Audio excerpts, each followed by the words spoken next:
پاکستان کا فروٹ جب دبئی کی منڈی میں جاتا ہے تو ایسے گھنٹوں میں وہ منڈی فارغ ہو جاتی ہے. یہ ہم سے مانگ رہے ہوتے ہیں. یہ یہاں سے مٹی بھی اٹھا کے لے جائے نا ہماری ملتان کی, اور درخت بھی نکال کے پورے لے جائیں بوئنگ جہاز میں رکھ کے, وہاں جا کے رزلٹ نہیں دینا.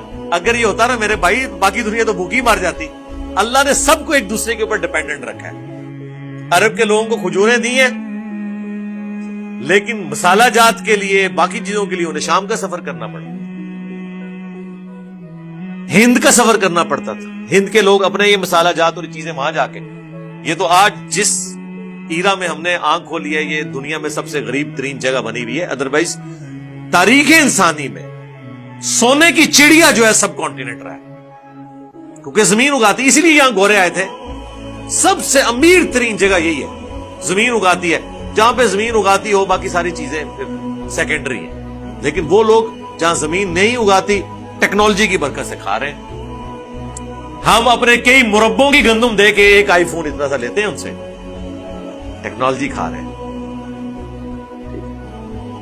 بہرحال یہ ہے کہ پرفتن دور کے اندر جو بخاری مسلم میں آیا کہ وہی بچے گا جو اپنی بکریاں بھیڑیں لے کے کسی پہاڑ کی چوٹی پہ ہوگا, اپنا اگائے گا, اس میں سے کھائے گا, وہ بچ جائے گا, باقی مارے جائیں گے. حقیقت بات ہے, اگر دنیا کے وہ حصے جو گندم اور کھانے کی چیزیں سپلائی کرتے ہیں یہ روک لیں تو آئی فون کھا کے کوئی زندہ نہیں رہ سکتا, سامسنگ کے ذریعے کوئی شخص اپنی پیاس نہیں بجھا سکتا. ٹھیک ہے, تو یہ اللہ تعالیٰ نے سب کو at the end of the day balance کیا ہے. کسی کو کوئی چیز دی ہے, کسی کو کوئی چیز دی ہے. تو جو خراب زمین ہے وہ تو پھر گھٹیا قسم کا مال اگائے گی, وہاں پہ جھاڑ جھنکار ہی ہوگا, اور جھاڑ جھنکار آپ کو پتا ہے آگ جلانے کے لیے استعمال ہوتی ہیں جھاڑیاں, اس میں سے آپ کو رزق نہیں حاصل کر سکتے.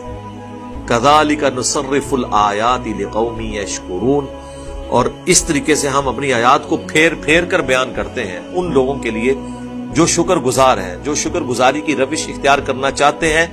وہ ہر دفعہ ہماری بات کو جب ڈیفرنٹ انداز میں بات وہی ہو رہی ہے سنیں گے تو بے اختیار وہ اللہ کا شکر ادا کریں. اسلام کہتے ہیں سبحان اللہ, کسی بھی قدرت کے حسین منظر کو دیکھ کے بے ساختہ زبان سے جاری ہو جاتا ہے سبحان اللہ وبحمدہ عدد خلقہ ورضا نفسہ وزنۃ عرشہ ومداد کلماتہ. آمین.